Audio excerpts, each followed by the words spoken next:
Oh.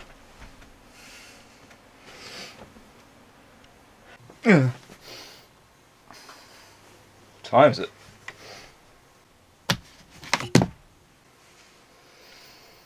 Oh, going back to bed.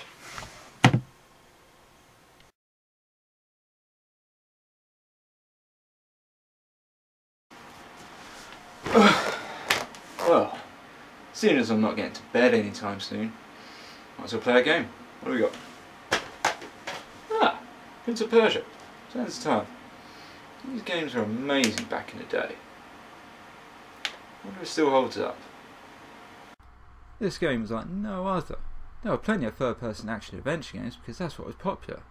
Not that these days with all your first-person shooters, but what separated this from the others was two gameplay mechanics: the power to control time and wall running. Now I know that doesn't sound very impressive, but when you saw stuff like that... From Ubisoft Studios comes the epic tale of a prince searching for redemption and the kingdom he must save. In that trailer, you got hyped. But enough of that. Let's get to the game. As soon as you hit new game, you're already playing, but there isn't exactly a lot to do apart from walk through these curtains. We then hear the prince start to tell us a story, which involves him and his father storming a city with their army. Now I'm no genius, but seeing as he's the prince, and that's his father, I'm going to say he's the king of Persia. But I could be wrong. It turns out this whole invasion is to gain access to the treasury, and to do this the prince has to fight, jump and wall run his way there.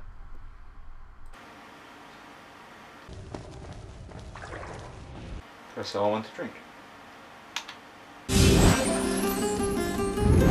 That was a bit too epic for just drinking water. But what if it was like that in real life?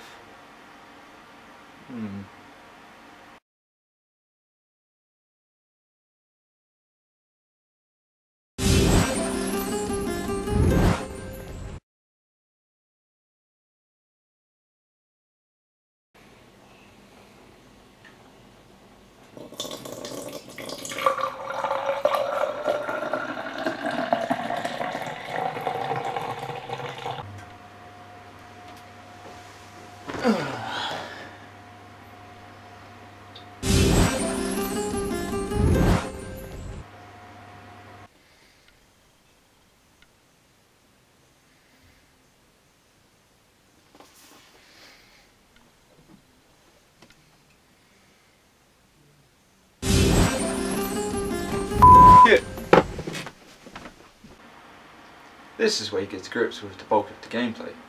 Let's start with the combat. If you wanted a combat system along the lines of Batman Arkham City or Assassin's Creed Brotherhood, well, prepare to be disappointed. But what the hell do you expect from a game from 2003? You pretty much spam X square square and win, which is easy to tell because as soon as all the enemies are dead, the prince sheaths his weapons.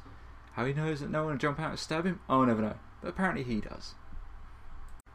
The running, jumping and climbing works about as well as you would expect. Press X to jump, move stick to shimmy and hold R1 to wall run. This makes for some seriously fun platforming, which is good because it takes away from the seriously dull combat system. The prince eventually gets the Dagger of Time. Why is it called that? Well, just as the prince gets said dagger, a piece of rock falls, and just before he makes mincemeat of the prince, he presses the button on the dagger and turns back time, giving the prince a second chance to cheat death and avoid the falling rock.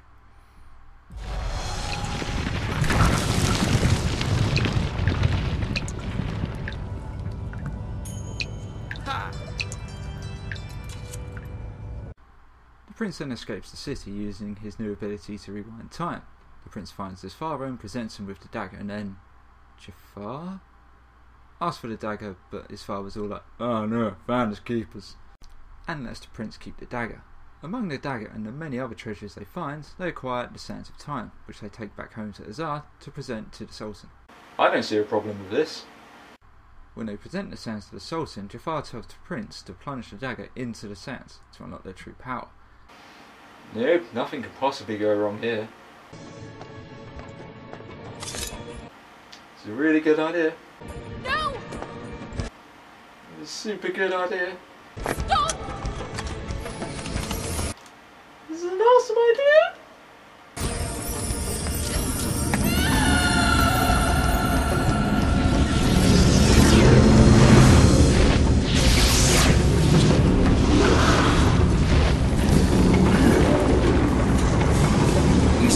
to do with this? Ah!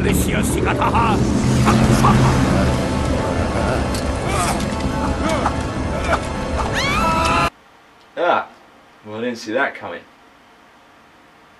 So the sands are released and shit hits the fan, and everyone is turned into sand monsters, apart from the prince because he has the dagger. So it's time to take care of these sand freaks, and the only way to do this is to absorb them into the dagger. And now we get to add a new button to the ultimate combo: X, square, square, and now triangle. But you can do more with the dagger in combat now. You can freeze enemies in place for an easy kill, but doing so you cannot absorb them into the dagger and refill your sand tanks, which give you the ability to rewind time. You also get the ability to slow down time, but I rarely use this. You eventually get easily the most powerful ability in the game. By tapping both R1 and L1 you freeze time and jump between enemies, killing them almost instantly. You spend the next 20 minutes of the game doing what you do best: running, jumping, climbing and killing. You do all that while chasing a woman in red who you later find out is called Farah. But while we're doing all that, we get to this big room where we have to activate the palace defense systems. How do we do that? By doing this puzzle using a rotating platform to move 4 cylinders into the correct holes. I'll just show you the whole puzzle sped up so you can see how tedious it really is. That's it! You've got the first axle! Now pick up the other thing! Remember, pay attention to the clues! That's it! One thing first on that ball, the other one raises and lowers it!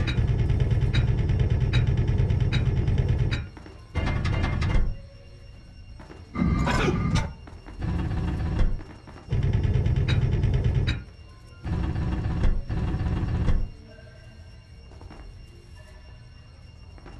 Just one more!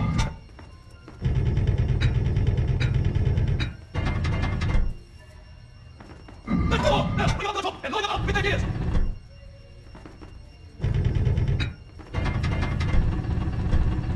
That's it! I knew you could do it! Why it's not just a lever or a button, I'll never know.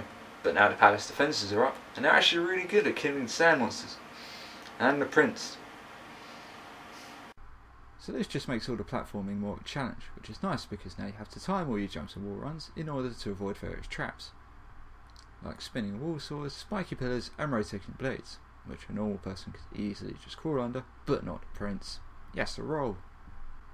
When we eventually catch up with Farah back in the throne room, she's killing sand monsters with a bow, and as it turns out, one of these monsters is your father. So now we have our first boss fight of the game. The only thing different about this guy than everyone else is that he takes freaking ages to kill. Normally this wouldn't be an issue, but you have to also fight other freaks at the same time while protecting Farah and yourself. So yeah, safe to say that fight sucks. I'm sure you're supposed to feel bad for the prince having just killed his father, but I don't because it was such a pain in the arse. Luckily that is one of the only boss fights in the game. After all that business is dealt with, the Prince and Farah decide to work together in order to stop Jafar and the Sands of Time. Throughout your journey you will upgrade 2 things: health and sand tanks. To upgrade your health you find cleverly hidden water fountains, which are found after a short walk through a corridor. Then you get teleported to a large empty room with nothing but rope bridges, and in the middle of the room is the fountain, and after drinking from it, the Prince gets high, and then questions whether that was just a dream or not. The sand tank upgrades are much easier to find, but you do need a lot of them in order to upgrade one tank. They are these little glowing things on the floor, scattered all around Azad, and in order to absorb them, you stab them with the dagger. And they also refill your empty sand tanks, which is very handy. Every time you save the game, you walk into these weird glowing sand pillar things. Doing so will show you the future, and by future, I mean what you do between here and the next save. They also sometimes show you other things like new abilities, new enemies, and even new weapons. There's a crack. I'll go. She loves her cracks. Eventually you do upgrade your sword. And what does the prince do with his new sword? He hits the ground.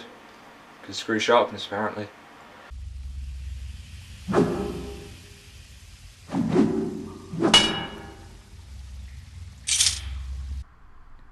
This sword gives you the power to smash through walls.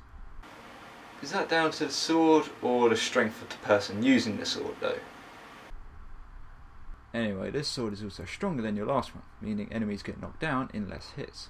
but all of a sudden stronger enemies appear, and you can't even jump on these ones, meaning the ultimate combo is ruined. So I tried a countering system. I do get the hang of it eventually.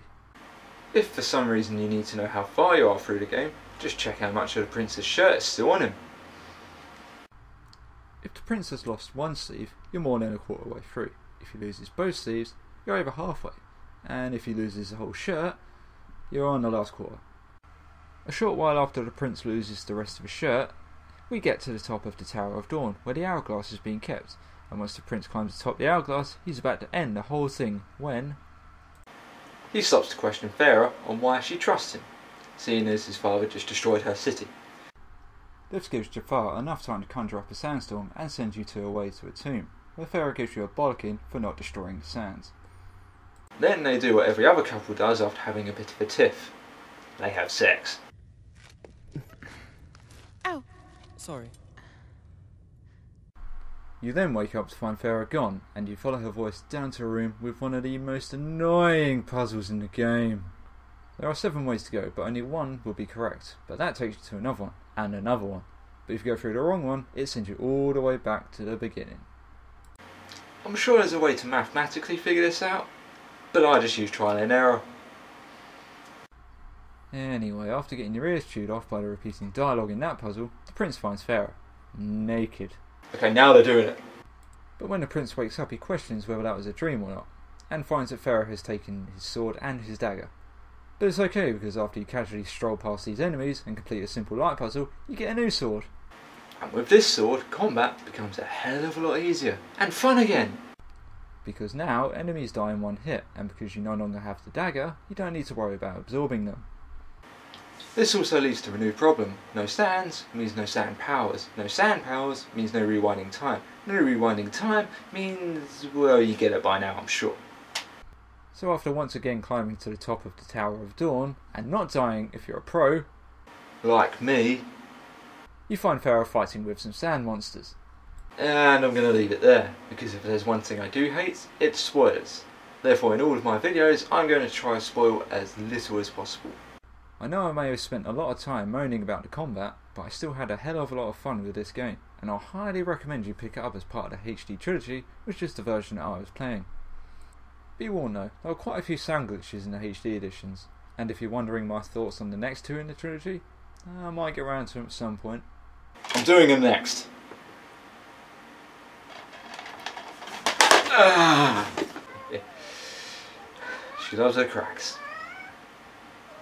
Just realised Lulu was going on through all of that. God damn. She's in heat. Bless her. You adorable little thing.